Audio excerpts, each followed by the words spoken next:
Greg arrived home around 4 p.m., 2 hours earlier than usual. He discovered that his wife, Georgia's car, was not in the garage, which was unusual since she was a high school teacher and was returning home around 3 p.m. They had been happily married for 9 years and were planning to celebrate their 10th wedding anniversary at a club next door in 2 weeks. Almost all of their close friends and relatives were invited to the celebration, and they both put a lot of effort into preparing everything. After waiting another hour, he began to worry that something bad had happened to her and called her. Her phone went to voicemail, and he left a message. "Hey, baby. I came home early to help prepare favors for the guests and found the house empty. Since you usually leave me a message when you stay late, I'm worried about you. Call me ASAP. Love you." He was about to call her teacher friends when he heard the garage door open. He opened the garage door and saw her getting out of the car. "Where have you been?" "I was so worried." "Why are you home so early?" "Usually you don't get home until after 6, but now it's only the beginning of 6. He noticed that her elbows were covered in brown dirt and green grass marks, as were the knees on her jeans. She was dressed casually because Friday was a casual dress code day at her school. "Did you play football at your school?" She looked down at her dirty stains. "No, I'll tell you everything. But first I need to take a shower. I had a flat tire, and one of the nice male teachers helped me change it.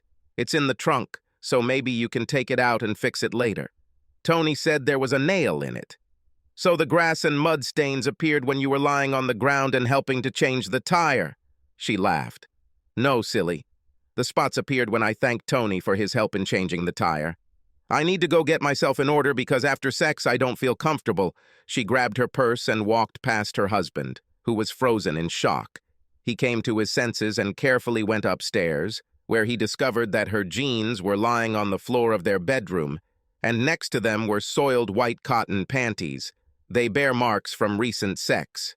The bathroom door was ajar so he could see her shirt fall to her feet, as did her white bra a few seconds later. He heard the shower door open and the water turn on. "Who are you?"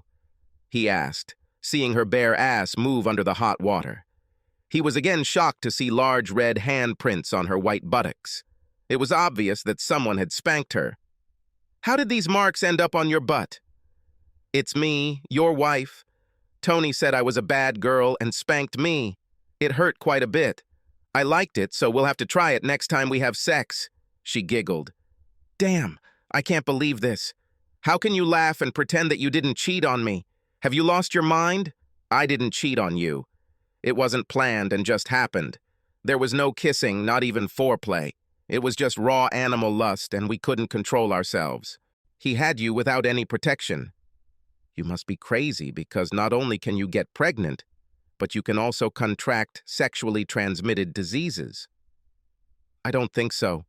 He said he had never done this before and had only been with his wife, and he said he had a vasectomy. I thought you said it was spontaneous, without foreplay or conversation." "When did you talk about this?" "After it was all over," she said. "Well, he did it 2 or maybe 3 times." "What? And you still believe that you haven't committed adultery? You're just crazy. I wish you wouldn't use such words. You know I don't like them. And no, since this was not planned, I had no ill intent towards you or our marriage. You don't want to hear evil words from me, but you allowed another man to copulate with you." "Honey, I don't love him. When you and I do this, we make love. It was just physical lust satisfying our needs. I needed to reward him and he needed to please me." "Happened? What happened? Did he please you? Have you reached your peak?" "Oh, well, yes. It was exciting, feeling him do this to me for almost an hour. Of course, I peaked several times, so don't think we'll be doing it tonight. It hurts too much, and it actually feels like he stretched me out, so I probably won't even be able to feel you. There's no chance of that happening now that I'm completely pissed off. When you're done showering, you can start getting ready." "Wow. Are we going on a trip?" "Actually, 2 trips. You are going to your parents' house, and tomorrow I am going to a meeting with a lawyer." "Well, I'm finally clean." She smiled. "I'm sorry. What did you say about my parents' lawyer?" "I'm saying I'm kicking your cheating ass out of my house and I'm going to divorce you." "Do you need help?" "But baby, it doesn't mean anything to me. I've done this before, and you never complained. What? Before, remember a few years ago when your friend Tom helped me paint the downstairs bathroom? I told you I was going to reward him. Reward him? I thought you baked him his favorite cookies? I baked it, but he wanted more, so I gave it to him.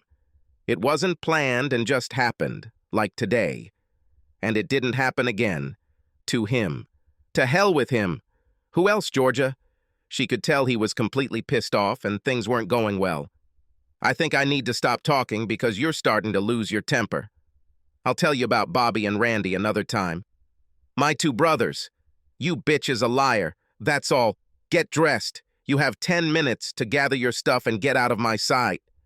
Greg, you're being unreasonable. I never kissed any of them, and none of them ever saw my bare breasts. It was just rough animal sex. Ah! He shouted before he turned and ran out of the room. She sighed and went out to get dressed. I guess I'd better not tell him about Preacher John and the headmaster, Mr. Wilson. I heard it!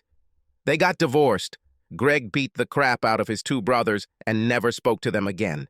Yes, his friend Tom's face collided with a baseball bat, and he lost an eye and 5 teeth. Poor old Mr. Wilson was found unconscious, drunk and naked on the floor in the middle of the gym. The preacher, well, he confessed to the parishioners and retired for a long time. Georgia, let's just say, is still handing out cookies and living with her parents. Subscribe to our channel so that your second chaff doesn't cheat on you, and go ahead and listen to the next story, because this story is nothing compared to the next one. If you're under 18, don't even think about listening to the next one.